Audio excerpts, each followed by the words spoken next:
दररोज जुगाडाशी संबंधित अनेक व्हिडिओ व्हायरल होत असतात। सध्या उन्हाळा सुरू असून हळूहळू उष्णता वाढत आहे, त्यामुळे या गरमीपासून बचाव करण्यासाठी लोक अनोख्या पद्धतींचा अवलंब करत आहेत, ज्याचे व्हिडिओ सोशल मीडियावर व्हायरल होत आहेत। काही दिवसांपूर्वीच एक व्हिडिओ व्हायरल झाला होता, ज्यामध्ये काही मुलांनी त्यांच्या जुन्या कारचे स्विमिंग पूलमध्ये रूपांतर केले होते। आता एक नवीन व्हिडिओ व्हायरल होत आहे, ज्यामध्ये एका व्यक्तीने गरमीपासून वाचण्यासाठी दुसरी पद्धत अवलंबली आहे। चला तर पाहूया नक्की काय आहे तो व्हिडिओ पाहण्या अगोदर चॅनलला नक्की सबस्क्राईब करा। या व्हिडिओमध्ये एक व्यक्ती किचनमध्ये उभी राहून स्वतःसाठी अन्न घेत असल्याचे दिसत आहे। गरमीपासून वाचण्यासाठी त्याने एक अनोखा जुगाड त्याच्या पाठीवर बसवला आहे। त्या व्यक्तीने पाठीला टेबल फॅन बांधला आहे।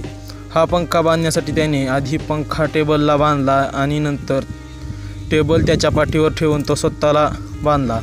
याशिवाय या व्यक्तीने पंख्याचे वायरही बरीच लांब केली आहे, जेणेकरून तो जिथे जाईल तिथे तो पंखा घेऊन जाता येईल। सोशल मीडिया प्लॅटफॉर्मवर दररोज असे मजेशीर व्हिडिओ व्हायरल होत असतात। यात लोक त्यांची सर्जनशीलता दाखवतात। असे व्हिडिओ पाहिल्यानंतर लोकांचा आपल्या डोळ्यांवर विश्वास बसत नाही। व्हायरल होत असलेला हा व्हिडिओही असाच काहीसा आहे।